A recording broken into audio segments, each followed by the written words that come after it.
Ianareo ministra mpiambana ao amin'ny gouvernement, ianareo tale général sy tale mpiara-miasa akaiky amin'ny ministère, ianareo filohan'ny fédération-na rehetra tonga manatrika eto, ianareo atleta sy mpanazatra, ianareo mpanao gazety, ianareo mpanakanto, tompo-lahy sy tompo-vavy.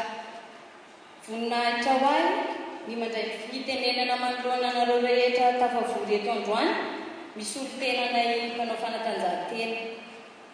Voalohan-teniko aloha dia miara-abanao sy miankonanao Andriamatoa Filoha Teteza Mity tratry ny taona vaovao 2024.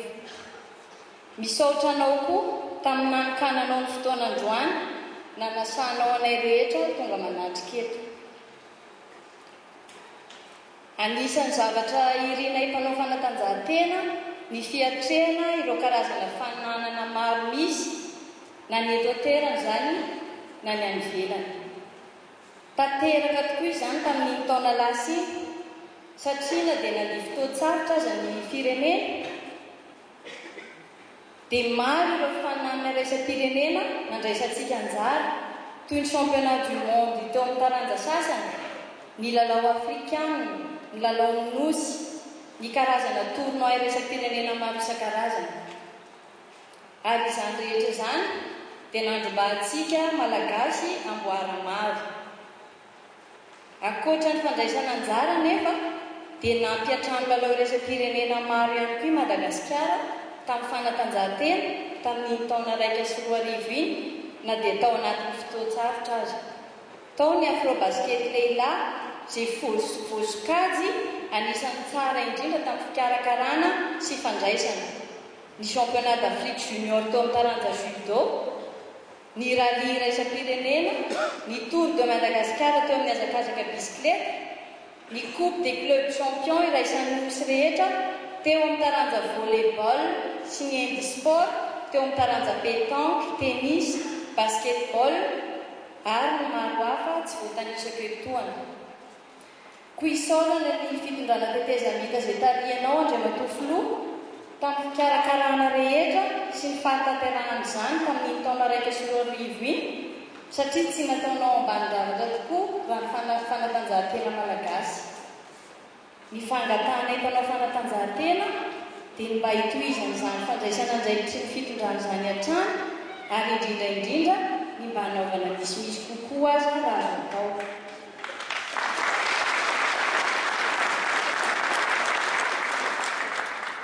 Raha jerena mantsy ny vokatra azo tamin'ny taom-basy iny dia afaka miteny isika fa raha pina no haiko manana rabola eo am-pelantanan'ny ministeran'ny fanatanjahantena dia azo antoka fa mbola ho tsara lavitra amin'ireny ny vokatra azo satria isika dia tsy lavina fa manana mpanao fanatanjahantena na mpiseho fahavonona anaty trany hatramin'izay.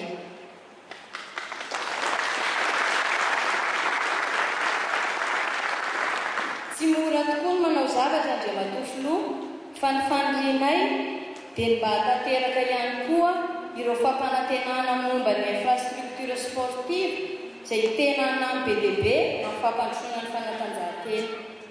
Madagasikara mantsy dia firenena maro tanora ary arahantsika mahalala fa ny tanora no avy ny firenena. Anisan'ny mitondra anjara biriky lehibe amin'izany fanabeazana ny tanora izany ny fanatanjahantena ka izay ny manisany zava-dehibe azy eo amin'ny firenena iray. Mbola be koa ny fifaninana iraisam-pirenena miandry antsika amin'ity taona 2024 ity. Ao ny lalao olimpika izay nandraisan'ny Madagasikara anjara hatrany nandritry ny taona ny fandimby. Eo koa ny championnat d'Afrika izay handraisan'ny taranjara-panatanjahantena maro anjara. Hampiatrany karazana lalao iraisam-pirenena maro ihany koa isika malagasy amin'ity taona ity. Koa manantena izay mpitantana sy mpanao fanatanjahantena Andriamatoa Filoha fa ny fitondrana izay soloanao tena sy ny gouvernement tatarianao dia hanome ny fanampiana rehetra ilaina amin'ny fandraisan'ny Madagasikara anjara amin'ireo fifaninana iraisam-pirenena rehetra ho avy ireo sy ny fiampatranoana ireo lalao hafa koa. Tsy misy tokoa ny fahagagana amin'ny fanatanjahantena fa ny fanomanantena mialoha no antoky ny fahombiazana. Voakasika voalohany amin'izany fampandrosoana ny fanatanjahantena izany ny fitondrana amin'ny famatsiana ara-bola ary ara-potoana ny ministera mba hahafahan'izy manampy ny federasiona tsirairay. Ny mpanazatra sy izay mpanao fanatanjahantena koa dia manana ny anjara birikinay lehibe ka raha tiantsika ary ny hampandrosoana fanatanjahantena malagasy dia ilaina hatrany ny fiarah-miasan'ireo rehetra ireo.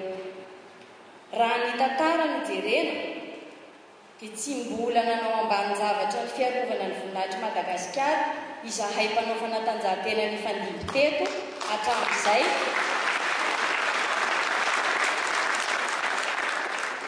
natao anatin'ny fotoan-tsarotra azy ary mbola manam-porofo amin'izany angamba ireo vokatra azo tamin'ny taon-dasiny. Maro aminay tsy manana akory no haiko manana fanomanantena nefa dia manao ezaka manokana hatrany. Matetika nefa dia adin'ireo fitondrana ny fandimby izany ezaka nataonay izany ary anisan'ny tena mampalahelo ny mahita fa ankehitriny dia maro ireo mpanao fanatanjahantena izay tena miaro ary nitondra avy ny voninahitry Madagasikara sy ireo mbola manao izany no sahirana ary zary adiny tanteraka. Ka izany indrindra Andriamatoa Filoha no angatahako etony amin'ny anaran'ilay mpanao fanatanjahantena rehetra mba tena hisy akony lehibe eo amin'ny fiainanay izany ezaka ataonay izany. Tsy sanatria akory fampitamin'ny any ivelany. Madagasikara raha teo mbola mandalo fotoan-tsarotra nefa amin'ny lafin'ny fanatanjahantena raha tsy hijery afa-tsy ireo nosy rahavavy dia manana ny tombontsoany manokana ireo mpanao fanatanjahantena sangany noho ny fikarakarana fanjakana azy ireo toy ny fanampiana ara-bola ohatra na arak'asa. Koa ataoko fa tsy latsa-danja amin'izany fitondrana malagasy. Mankasitraka ny ezaka efa vitanao hatramin'izay izahay Andriamatoa Filoha ary manantena fa tsy ataonao ambany zavatra ny hoavinay ianao raha teo koa fantatra efa mpakafy fanatanjahantena. Farany nefa tsy latsa-danja akory ny azo ny vanim-pilakana ny taninandriany ny tsara ho isika malagasy.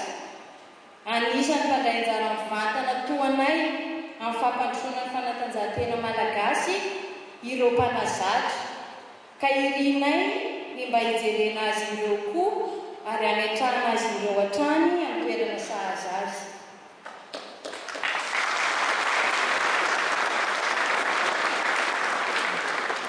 Amaranako ny tempo manome toky izahay Andriamatoa Filoha ny hanome ny tsara indrindra hatrany mba ho voninahitry Madagasikara tsy amin'ny fanatanjahantena irery ihany anefa fa indrindra amin'ny lafin'ny fitondrantena eo amin'ireo fifaninanana iraisam-pirenena rehetra hatrehanay mba ho taratry ny fahendrena malagasy.